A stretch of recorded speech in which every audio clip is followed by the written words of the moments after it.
Jæja, Halli, jafntefli í dag á Húsavík í stórskemmtilegum leik.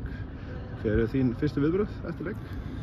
Já, þau eru viðbrögðin eiginlega blendir. Við svona fyrirfram ætlum að koma hérna á 3 stig og fannst við vera ofan á í fyrri hálfleik og sköpum okkur alveg ágætar stöður og færi til að skora mark. En svo gerum við bara mistök og Völsungur kemst þetta í gegn og 1-0 staða og svo sem allt er lagi og við skipulögum okkur aðeins í hálfleiknum og förum út og erum áfram með boltann og höldum vel í hann, sköpum okkur ekkert svakalega mikið en og svo missum við mann af velli og þá verður þetta erfiðara fyrir okkur en kemur samt svona smá auka orka með okkur og svo fljótlega fáum við víti og rautt á þá, þannig að þá er staðan orðin jöfn og þá er þetta bara hörkuleikur sem er mikið fram og tilbaka og bæði liðin reyndu að vinna leikinn en niðurstaðan er jafntefli.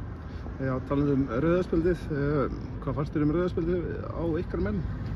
Já, það er pjúra rauðspjald, hann er sloppinn í gegn og klippar hann niður, þannig að það er klárt rauðspjald. Að mínum að þið brugðust mjög vel við rauðaspjaldinu. Ertu þið sammála því?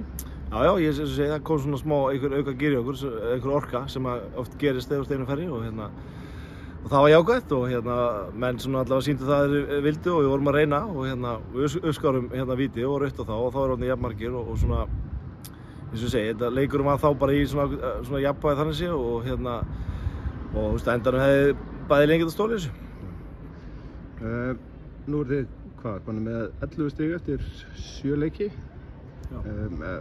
Er það undir eða yfir því sem að þið ætluðu ykkur fyrir mót? Já, stigalega séð myndi ég segja að það var undir pari hjá okkur en það er ekkert, það þarf að spila þessa leiki og þetta er allt erfið leikir í þessari deild og staðan er bara eins og hann er og það er bara áfram gakk og næsti leikur og við erum heima í deildinni næst og við þurfum bara að fara undir på það. Bara taka toppliðið og vinna það? Já, við förum í alla leiki til þess að vinna og við ætlum að gera það með því hér. Við gerum ráð fyrir að markmiðið sé ennþá að fara bara upp deild? Já, markmiðin okkar er ekkert breyst og það er klárt að okkar markmið er að fara upp deild. Herri, glæsilegt Halli, þakka þér kærlega fyrir. Takk.